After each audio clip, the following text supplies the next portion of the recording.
Assalamualaikum warahmatullahi wabarakatuh. Nama saya Humaidul Hidayat.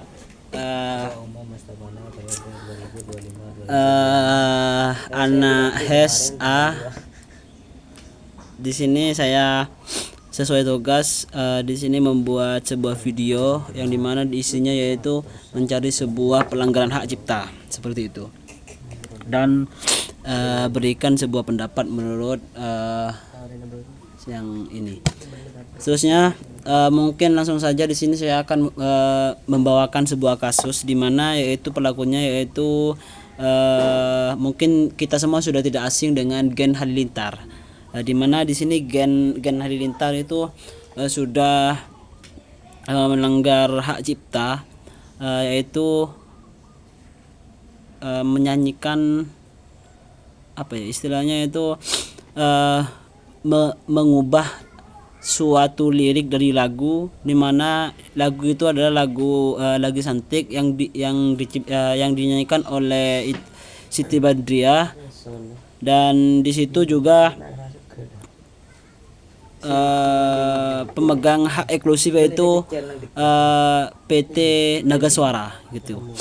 Di sini awal mula kasus tersebut yaitu ketika keluarga Gen Halilintar yang dikenal sebagai keluarga influencer dengan jutaan pengikut di media sosial, mereka itu memproduksi dan mengunggah ulang lagu Santik ke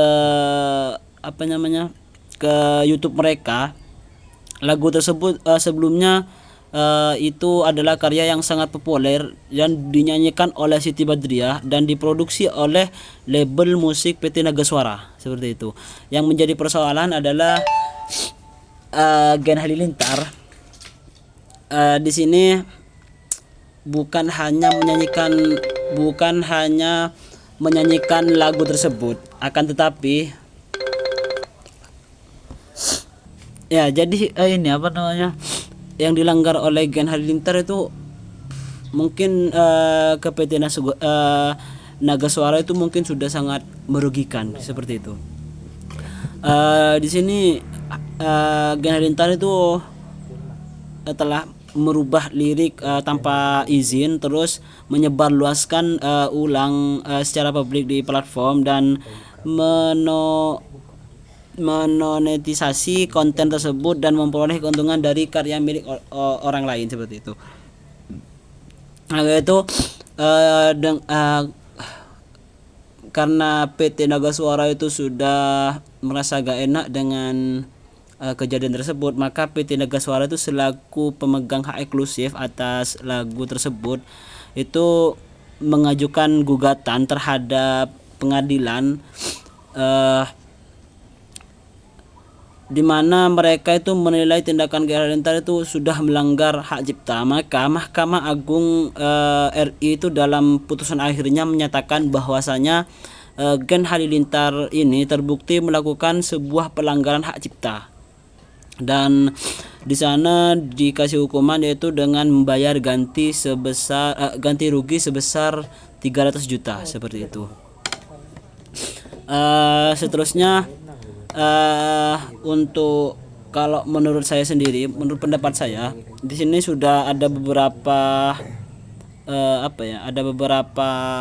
pelajaran yang dapat kita ambil, dan juga menurut pendapat saya itu emang benar, tindakan pengadilan sudah benar, dan menurut analisis saya di situ kekuatan hukum hak cipta di Indonesia itu sudah di era digital itu sudah ditegakkan dan lebih serius seperti itu. Karena konten digital seperti YouTube, IG ataupun TikTok bukan wilayah abu-abu secara hukum. Sekali karya cipta digunakan, apalagi secara publik dan komersial, maka seluruh ketentuan undang-undang yang ada pada nomor 28 dan tahun 2014 itu sudah berlaku sepenuhnya seperti itu. Seterusnya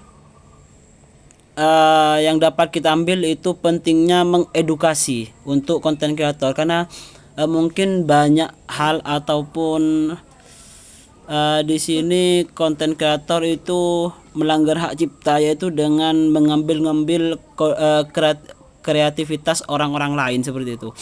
Itu sudah bisa dibilang pelanggaran hak cipta seperti itu. Jika orang yang berkreativitas itu tidak terima dan melaporkan, maka itu akan dikenakan hukum seperti itu. Terus juga di sini akan itu sangat berdampak, dampak ekonomi dari pelanggaran tersebut itu juga ada seperti itu. Tindakan Gen Halilintar itu tidak hanya berdampak pada hukum, tapi juga berdampak ekonomi terhadap pihak cipta. Kenapa saya bisa bilang begini?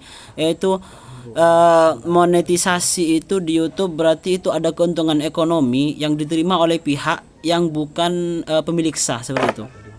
Dan ini bisa merugikan pencipta lagu, seharusnya berhak ada royalti atau lisensi. Terus menurut saya yang terakhir itu presiden hukum penting. Kasus ini juga menjadi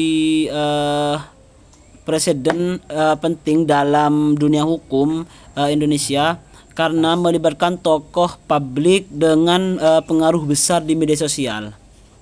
Publik dengan pengaruh besar di media sosial itu adalah putusan Hakim Mahkamah Agung memperkuat pesan bahwasanya siapapun termasuk selebriti dan influencer tidak kebal terhadap hukum. Jadi di sini hukum itu tidak memandang siapapun. Seharusnya seperti itu. Hukum itu tidak memandang siapapun, meskipun dia orang besar ataupun orang kecil, itu seharusnya jika sudah melakukan sebuah kesalahan dan itu harus benar-benar dihukumi sebagaimana mestinya itu. Dan saya sangat setuju dengan tindakan pengadilan ini, MA ini, bahwasanya mereka itu tidak memandang siapa, meskipun Gen Halilintar itu termasuk orang yang berkelas, itu tetap memberikan hukuman yang setara lah dengan apa yang dia lakukan itu. Mungkin menurut saya seperti itu. Kurang lebihnya mohon maaf. Dari saya, assalamualaikum warahmatullahi wabarakatuh.